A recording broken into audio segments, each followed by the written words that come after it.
In July 1969, El Salvador and Honduras went to war. Thousands died. Over 100,000 people were displaced. And the whole thing started because of 3 soccer games. This is the story of the football war. First, let's be clear. The war wasn't really about soccer, but soccer absolutely triggered it.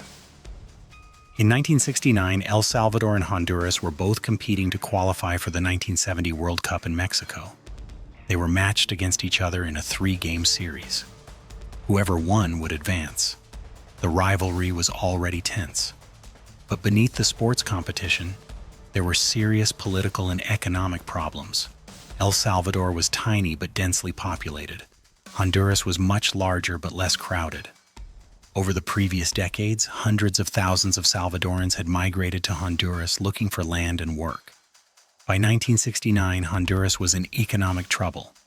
The government blamed Salvadoran immigrants, claiming they were taking jobs and farmland from Honduran citizens. There was growing resentment. Honduran authorities started planning to deport Salvadorans and seize their property. El Salvador's government, meanwhile, was dealing with internal pressure from landless peasants who had nowhere else to go. The situation was a powder keg. All it needed was a spark. The first soccer match was in Honduras on June 8th. El Salvador lost 1-0. During the game, Honduran fans reportedly harassed Salvadoran fans and the visiting team. When El Salvador returned home, there were reports that an 18-year-old Salvadoran girl named Amelia Bolaños killed herself because her country lost. The story spread, turning her into a martyr. The second match was in El Salvador on June 15th. This time, El Salvador won 3-0. But the game was brutal. Salvadoran fans attacked Honduran supporters. The Honduran team had to be escorted out under military protection.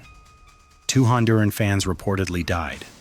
Back in Honduras, mobs began attacking Salvadoran immigrants. Homes were burned. People were beaten. The Honduran government did little to stop it. Thousands of Salvadorans fled back across the border. The third and deciding match was played on neutral ground in Mexico City on June 26th. El Salvador won 3-2 in extra time. They advanced to the World Cup. But by then, the damage was done. In Honduras, violence against Salvadorans escalated. The Salvadoran government accused Honduras of ethnic cleansing. Honduras accused El Salvador of using immigrants as a pretext for aggression. Diplomatic relations collapsed. Both countries mobilized their militaries. On July 14th, 1969, El Salvador launched airstrikes on Honduras. Ground troops crossed the border. The war had begun. It lasted 4 days, from July 14th to July 18th, which is why it's sometimes called the 100-hour war. El Salvador's military pushed into Honduran territory. Honduras counterattacked. Both air forces conducted bombings. Civilians on both sides were caught in the fighting. The Organization of American States negotiated a ceasefire on July 18th. Both sides agreed to withdraw, but the damage was catastrophic. Estimates suggest between 2,000 and 6,000 people were killed. Over 100,000 Salvadorans were displaced from Honduras. Infrastructure was destroyed. The economies of both countries suffered for years. And what did either side gain? Nothing. The war solved none of the underlying issues. El Salvador withdrew its troops but never got reparations. Honduras never resolved its economic problems. The refugee crisis made El Salvador's land shortage even worse, contributing to the civil war that erupted there in the 1980s. So why is it called the football war if soccer wasn't really the cause? Because the soccer matches were the visible trigger. They gave both governments an excuse to escalate tensions that were already boiling over. The media on both sides used the games to stir up nationalism. Politicians framed the conflict in terms of national pride and sports rivalry, even though the real issues were immigration, land rights, and economic inequality. It's a reminder that wars rarely have simple causes. The football war wasn't about soccer any more than World War I was about an assassination in Sarajevo. Those events were sparks, not fuel. The fuel was already there: poverty, migration, political instability, territorial disputes.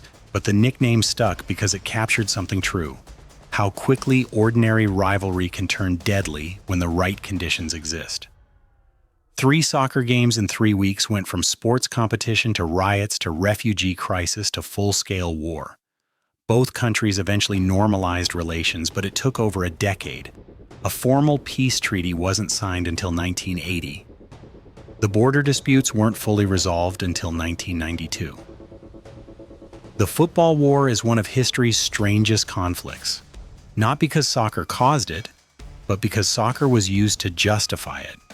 If you want more stories about how small events trigger massive consequences, subscribe for new videos every Monday, Wednesday, Friday, and Sunday.